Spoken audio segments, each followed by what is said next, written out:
Hello મિત્રો, good morning. Welcome to my YouTube channel. હું છું રાવલ સાગર. આપ સૌનું સ્વાગત કરું છું મારી યુટ્યુબ ચેનલમાં. આજના આપણા લેક્ચરમાં આપણે મેટ સીસી 103 એટલે કે કેલ્ક્યુલસ એન્ડ મેટ્રિક્સ એલ્જીબ્રા 1માં આગળ વધવાના છીએ. હવે પ્રીવિયસ લેક્ચરમાં આપણે માઇનર ઓફ મેટ્રિક્સ જોયું હતું.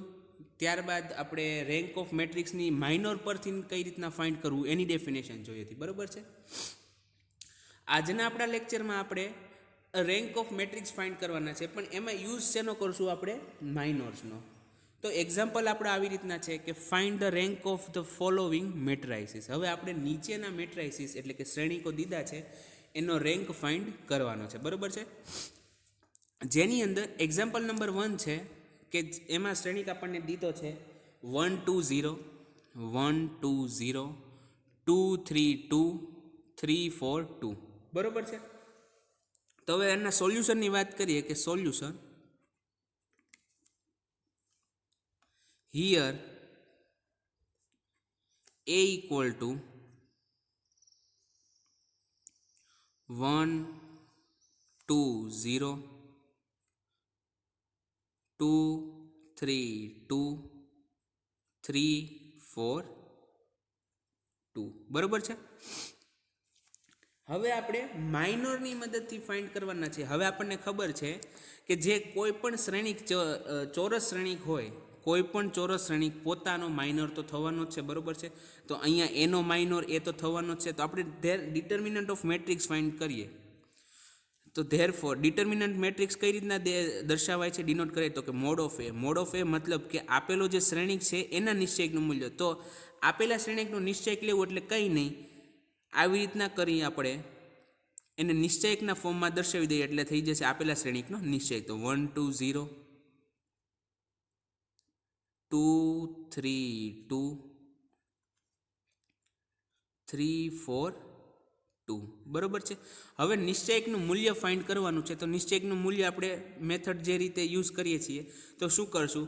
ફર્સ્ટ એલિમેન્ટ એમ તો એ રો અને એ કોલમને બાદ કરીને બાકીનો જે મેટ્રિક્સ બને શ્રેણિક બને છે એનું મૂલ્ય એટલે કે 1, એનો ચોકડી ગુણાકાર 3 × 2 6 -4 × 2 8 -2, અહીંયા જે 2 છે ત્યાં -2 2 × 2 4 4 - 0, ઓકે. ત્યારબાદ +3 × 2 × 2 4 -3 × 0 0, બરાબર છે. 6 - 8 -2 -2 × 1 એટલે -2. ત્યારબાદ 4 - 0 4 અને 4 × -2 એટલે -8 અને 3 × 4 એટલે 12 એટલે આવશે +12, બરાબર છે. તો આના બરાબર આપણને શું મળે છે તો કે 12 - 10 = 2. 2 ઇઝ નોટ ઇક્વલ ટુ 0. હવે અહીંયા આપણને છે ને મેટ્રિક્સ જે છે આપણો એ એના નિશ્ચયકનું મૂલ્ય કેવું મળે છે? 2 મળે છે કે એ નોન ઝીરો છે, બરાબર છે. ધેરફોર હવે કોઈ પણ શ્રેણિક હોય એના નિશ્ચયકનું મૂલ્ય 0 ન હોય એટલે કે નોન ઝીરો હોય તો એ શ્રેણિકને શું કહેવાય છે? નોન સિંગ્યુલર મેટ્રિક્સ, બરાબર છે. તો અહીંયા આપણે A is non singular matrix of order 3, બરાબર છે. તો અહીંયા આપણે એ જે શ્રેણિક છે કેવો થઈ ગયો? નોન સિંગ્યુલર થઈ ગયો અને એને ઓર્ડર કેવો છે? 3, એટલે કે એની અંદર નંબર ઓફ રો અથવા તો કોલમ કેટલા છે? 3 છે, બરાબર છે. હવે આપણે જે પ્રોપર્ટીઝ જોઈ હતી કોની? તો કે રેન્કની માઇનોર પરથી. એની અંદર એક પ્રોપર્ટી એવી હતી કે કોઈ પણ non singular matrix of order R હોય તો એનો રેન્ક કેટલો થાય? 3 થાય. તો અહીંયા એ જે છે એ કેવો છે? તો કે ઓર્ડર 3નો નોન સિંગ્યુલર મેટ્રિક્સ છે. તો આપેલા શ્રેણિક એ માટે રેન્ક કેટલો થશે? એટલે કે રો ઓફ એ કેટલો થશે? 3 થશે, બરાબર છે. તો આપણો અહીંયા પેલો એક્ઝામ્પલ પૂરો થઈ ગયો. બહુ જ સિમ્પલ મેથડ છે, આમાં કંઈ નથી કરવાનું. સૌપ્રથમ આપેલો આપણને જે ચોરસ શ્રેણિક હોય તો એનું મૂલ્ય એના નિશ્ચયકનું મૂલ્ય ફાઇન્ડ કરશું. જો એના નિશ્ચયકનું મૂલ્ય નોન ઝીરો આવશે તો આપેલા શ્રેણિકની અંદર રહેલી હાર અથવા સ્તંભની સંખ્યાને આપણે શું કહી દઈશું? એનો રેન્ક કહી દઈશું, બરાબર. કેમ કે એ શ્રેણિક કેવો થઈ ગયો? Non singular matrix. હવે આપણે આગળ જોઈએ. હવે એવો શ્રેણિક લઈએ કે જેની અંદર આપણે બીજા સ્ટેપ સુધી જવું પડે, એટલે કે જો 3x3નો મેટ્રિક્સ આપેલો હોય તો એનો રેન્ક 3 ન મળતો હોય એવા તરફ જઈએ. તો સેકન્ડ છે એક્ઝામ્પલ નંબર 2. એક્ઝામ્પલ નંબર 2માં આપણને શ્રેણિક દીધો છે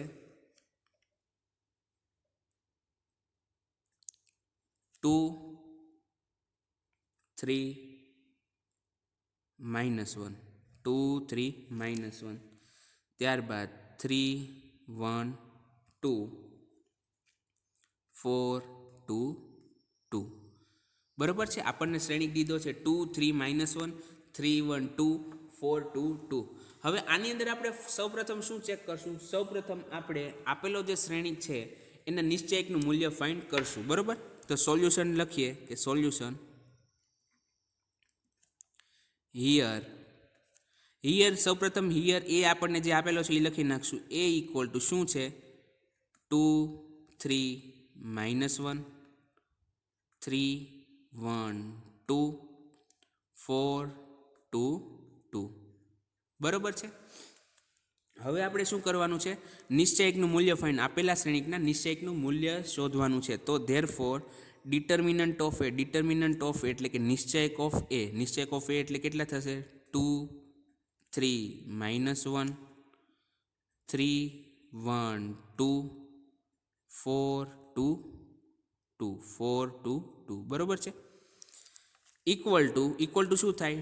2 ઇન્ટુ 1 -4 એટલે 2 -4 -3 into 2 6, 6 plus 2 plus 4 into 3 into 2 6, 6 plus 1. Okay. તો 2 ઇન્ટુ -2, કેમ કે 2 -4 ઇક્વલ ટુ શું થાય? -2 ઇન્ટુ 2 -4. ત્યારબાદ 6 પ્લસ 2 8, 8 ઇન્ટુ -3 એટલે કે -24 plus 6 plus 1 7, 7 into 4 equal to 7, 7 into 4 equal to 28. હવે ઇક્વલ ટુ શું મળે છે? 0. Therefore determinant of A equal to 0 મળે છે. ડિટર્મિનન્ટ ઓફ એ 0 મળે છે. તો આપેલો જે શ્રેણિક છે એનો રેન્ક કેટલો? 3 નહીં થાય. બરોબર છે. તો એના માટે લખીએ therefore row of a is not equal to 3. જો આપેલા શ્રેણિક એ છે એનું પોતાનું નિશ્ચયકનું મૂલ્ય જો 0 ન મળે તો આપણે કહી દેત કે રો ઓફ એ એટલે કે રેન્ક કેટલો છે? 3. પણ અહીંયા આપણને 3 મળતો નથી. બરોબર છે. હવે આપણે શું કરશું? હવે એની અંદરથી આપણે એક સબ મેટ્રાઇસિસ લઈ લઈએ. ધારો કે એની જે ફર્સ્ટ રો છે એ ફર્સ્ટ રો અને સેકન્ડ કોલમ અને ફર્સ્ટ કોલમ બંને દ્વારા જે મળે છે તો એક સબ મેટ્રાઇસિસ લીધો. નાવ 2 3 2 3 3 1 ઇઝ માઇનોર ઓફ એ. બરોબર છે. નાવ હવે ડિટર્મિનન્ટ 2 3 3 1 2 3 3 1 ઇક્વલ ટુ નિશ્ચયકનું મૂલ્ય શું આવે? તો કે 2 -9 equal to -7 is not equal to 0. બરોબર છે. તો અહીંયા આપણને શું મળે છે? એના માઇનોર જે 2/2 નો માઇનોર લીધો છે તો એનું નિશ્ચયકનું મૂલ્ય કેટલું મળે છે આપણને? તો કે -7 એટલે કે નોન ઝીરો મળે છે. તો આપણે કહી શકીએ કે ધેરફોર, અને આપણે જાણીએ છીએ કે કોઈ પણ શ્રેણિક હોય એમાં એના માઇનોરના જો કોઈ માઇનોરનો જે ઓર્ડર આરનો છે એનું નિશ્ચયકનું મૂલ્ય નોન ઝીરો મળતું હોય તો એ શ્રેણિક જે બને છે આખો એના રેન્ક કેવો હોય? તો કે એના માઇનોરના ઓર્ડર જેટલો. એટલે કે અહીંયા બનશે rank of A equal two 2. બરોબર છે. અહીંયા રેન્ક ઓફ એ આપણને કેવો મળી ગયો છે? 2 મળી ગયો છે. હવે આપણે થર્ડ એક્ઝામ્પલ જોવાનો છે કે જેની અંદર આપણે 2-3 પ્રોસેસ આગળ કરવી પડશે. બરોબર છે. તો એક્ઝામ્પલ નંબર 3 તરફ આગળ વધીએ. એક્ઝામ્પલ નંબર 3 ની અંદર એ આપણને દીધો છે 1 2 -3, 1 2 -3, ત્યારબાદ 2 4 -6 3 6 -9 બરોબર છે. તો આ આપણો અહીંયા શ્રેણિક દીધો છે. તો સોલ્યુશનની વાત કરીએ કે solution here A equal to શું છે? હિયર આપણને શ્રેણિક કયો દીધો છે? તો કે 1 2 3 -3, ત્યારબાદ 2 4 -6 અને 3 6 -9 બરોબર છે. તો આ આપણો શ્રેણિક છે. હવે ડિટર્મિનન્ટનું મૂલ્ય ફાઇન્ડ કરવાનું છે. Now determinant of A equal to શું થશે? તો કે 1 ઇન્ટુ 4 ઇન્ટુ -9 તો કે -36 -6 ઇન્ટુ 6 -36 આગળ પ્લસ માઇનસ આવે એટલે +36 -2 into 2 into -9 2 into -9 equal two -18 plus -3 into 6 equal to +18 plus 3 into -12 plus 12.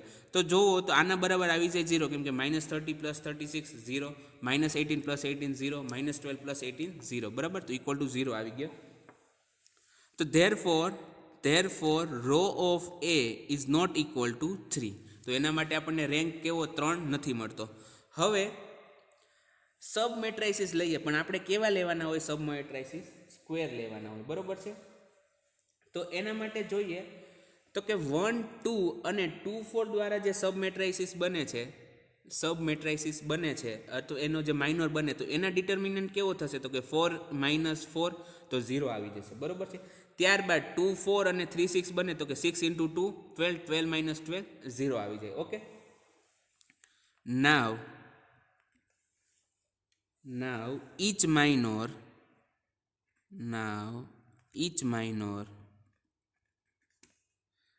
કયા કયા આવે છે? 1 2 2 4, ત્યારબાદ 2 4 3 6 2 4 3 6, ત્યારબાદ 1 2 3 6. ઓકે, 1 2 3 6. ત્યારબાદ વાત કરીએ 2 -3 4 -6, ત્યારબાદ 4 -6 6 -9. ત્યારબાદ વાત કરીએ તો 2 -3 6 -9 બરોબર છે. 2 -3 6 -9, ત્યારબાદ 1 -3 1 -3 3 -9, ત્યારબાદ 2 -6 3 -9 અને છેલ્લે 1 -3 2 4. 1 -3 2 અને -6. 1 -3 2 -6 બરોબર છે. તો આ જેટલા પણ અહીંયા આપણને માઇનોર્સ મળે છે, હવે બધા માઇનોર્સ કેવા છે જુઓ. આપણે જે ચોરસ શ્રેણિક બધા લીધા છે. ઓકે, બધા જ જે છે ચોરસ ડિટર્મિનન્ટ ઓફ સ્ક્વેર સબમેટ્રાઇસિસ લીધા છે. ઓકે, તમે ચેક કરી શકો. આ કોલમ લેવાની, આ લેવાની, આની સાથે 1 2 આ લેશું, પછી આ લેશું. સિમિલરલી નીચે પ્રોસેસ થશે અને એ પહેલી રો અને થર્ડ રોથી પણ બનશે. તો આ બધા છે એનો ઓર્ડર પણ આ બધા સેકન્ડ ઓર્ડર છે બરોબર છે. અહીંયા લખશું ઓફ સેકન્ડ ઓર્ડર ઇઝ 0. તમે તમારી રીતે ચેક કરી શકો છો. આ જેટલા પણ આપણે ડિટર્મિનન્ટ ફાઇન્ડ કર્યા છે એ બધા ડિટર્મિનન્ટની વેલ્યુ 0 આવશે. જુઓ તો કે 1 ઇન્ટુ 4 4 -4 0, ત્યારબાદ 12 -12 0, 6 -6 0, -8 -12 + 12 0, -36 + 36 0, -18 + 18 0, -9 + 9 0. ઓકે, આવી રીતના બધા જ 0 આવે છે. તો therefore rho of A less or equal to 1 થશે. Rho of A less or equal to 1 મતલબ કે રેન્કનું મૂલ્ય 1 અથવા 1 કરતાં નાનું હશે. કેમ કે આપેલા સબ મેટ્રાઇસિસ જે છે એમાં રેન્ક 3 પણ નથી, રેન્ક 2 પણ નથી. તો પોસિબિલિટી શું હોય? કાં 1 હોય ને કાં 1 કરતાં ઓછો હોય બરોબર છે. But A is A is known zero matrix. પણ અહીંયા એ જે છે એ નોન ઝીરો છે. કઈ રીતે? તમ કે અહીંયા આપણને શ્રેણિક જે એ દીધો છે એની અંદર બધા જ એલિમેન્ટ ઝીરો નથી, બરોબર છે. એમાં આપણને મૂલ્ય કોઈ શું કહેવાય કે એના એલિમેન્ટ મળે છે નોન ઝીરો. તો હેન્સ અને આપણે પ્રોપર્ટીઝમાં લખ્યું હતું કે કોઈ પણ મેટ્રિક્સ હોય કેવો, તો કે નોન ઝીરો મેટ્રિક્સ હોય એમાં રેન્ક હંમેશા ગ્રેટર ઓર ઇક્વલ ટુ 1 મળે છે, બરોબર છે. તો ધેરફોર તો અહીંયા આપણી એક પ્રોપર્ટી થઈ ગઈ. જુઓ કે રેન્ક ઓફ એનું મૂલ્ય કેવું છે? 1 કરતાં મોટું. Therefore rank of A greater or equal to 1, rank of A less or equal to 1. હવે કોઈ પણ વસ્તુ એક ફિક્સ વસ્તુ કરતાં મોટી હોય તથા નાની હોય તો એને કેવું થઈ જાય કે એ વસ્તુ પોતે જ મળી જાય. અહીંયા શું થઈ ગયું? Rank of A greater or equal to 1, rank of A less or equal to 1. આને આપણે કન્ડિશનમાં ઓર આવી રીતના લખી શકીએ કે 1 less or equal to rho of A less or equal to 1, બરોબર છે. રો ઓફ એ 1 કરતાં મોટો પણ છે, રો ઓફ એ 1 કરતાં નાનો પણ છે. તો અહીંયા ધેરફોર આપણને રેન્ક કેટલો મળે છે? Rho of A equal to 1 મળે છે, બરોબર. તો આવી રીતના અહીંયા જોવો આપણે 3 પ્રકારના એક્ઝામ્પલ જોઈએ. એક એવો જોયો કે જેની અંદર આપેલા મેટ્રિક્સમાં જે પોતે જ નોન ઝીરો હોય એટલે કે નોન સિંગ્યુલર હોય તો એના માટે એને રોની અથવા તો રેન્ક કેટલો થશે? તો કે એના ડાયમેન્શન જેટલો. ત્યારબાદ સેકન્ડ એવો જોયો કે જેની અંદર એ શ્રેણિક પોતાનું ડિટર્મિનન્ટનું મૂલ્ય 0 થતું હોય તો આપણે આગળ પ્રોસેસ કરશું એના 2/2 ના માઇનસ લઈને. તો એ રીતના ફાઇન્ડ કર્યો. અને થર્ડમાં આપણે જોયું કે આપણે પોતે જે ડિટર્મન્ટ નું મૂલ્ય પણ 0 છે, ત્યારબાદ એના માઇનસ જે ઓર્ડર 2 ના લઈ એનું મૂલ્ય પણ 0 છે. તો આપણે છેલ્લે નક્કી કર્યું કે નોન ઝીરો હોવાથી એના રેન્કનું મૂલ્ય કેટલું છે? 1 છે, બરોબર છે. તો આવી રીતના આપણે માઇનોર્સની મદદથી રેન્ક ફાઇન્ડ કરી શકીએ છીએ. આવી રીતના હજી ઘણા બીજા પણ એક્ઝામ્પલ હશે તો તમે ઘરે ટ્રાય કરી શકો છો. ઓકે, તો હવે અહીંયા આપણો લેક્ચર પૂરો થાય છે. હવે આપણે મળશું નેક્સ્ટ લેક્ચરમાં. ત્યાં સુધી ગુડ બાય. ઘરે રહો, સુરક્ષિત રહો.